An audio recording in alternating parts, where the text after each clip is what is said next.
All right, we've taken our weather coverage outside in the elements, and, salt trucks and plows have been on standby overnight waiting for this blast of winter weather. But a lot of the responsibility falls on you drivers out there if you're hitting the roads, and the Indiana State Police are warning you to really take your time this morning. And in any case, during winter, all road conditions. And right now, I'm joined by Sergeant Ron Gallivis with the Indiana State Police. Thank you so much for making the drive in this morning. My pleasure. How was it coming in so far? Coming in from the northern counties, the roads are ice covered and they're snow covered, especially the county roads and the secondary roads. Main roads are still, a little hazardous, but if you take your time and adjust your speed accordingly, you should be able to get to and from, fairly easily. Yeah, good to know. And this could just be the start of it. There's more to come, and for the whole winter in general. So what should people really look out for on the roads? Well, number one, making sure you're prepared to drive in this. Look at the weather conditions, slow down, and give yourself plenty of room.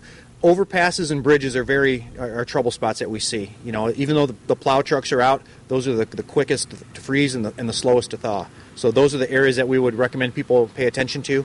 And also, if you need to look for that weather information, please call our 1-800 number, 1-800-261-7623, or go to INDOT's website at trafficwise.in.gov, because law enforcement dispatchers are extremely busy during times like this, and it's not that they don't want to take your calls to give you the information, but sometimes they just can't. So this will free up those emergency lines for us. Sure, and everyone needs to stay on top of things throughout this weekend and throughout the whole month, because as we've talked before, this is a very dangerous time of year for drivers. Well, it is. Anywhere between 30 and 40% of all the crashes, personal injuries, and fatalities that we saw last year happened during the months of December, January, and February. So again, very busy time for us, very busy time for motorists. So again, please slow down, because again, it is our driving behavior that causes crashes, not the weather.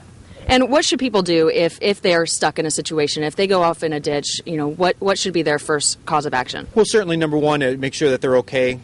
Contact the authorities, call 911, and as the AAA representative said, stay with your vehicle. That's your very best source of protection against not only other traffic, but against the elements. Okay, Sergeant Gallivis, thank you again so much for coming out this morning. A very important topic to keep in mind all winter long. Appreciate you coming in. Thank you very much. And don't forget, you can, as he mentioned, you can check in with travel and road conditions on Wayne.com, as well as calling this number. It's 1-800-261-ROAD. And then on Wayne.com, at the bottom of the homepage, there are two links for you: travel information in terms of airport delays, and then road conditions throughout the entire state. So make sure to use those tools throughout the winter weather driving season. And we'll be right back with the final check of our weekend forecast coming up.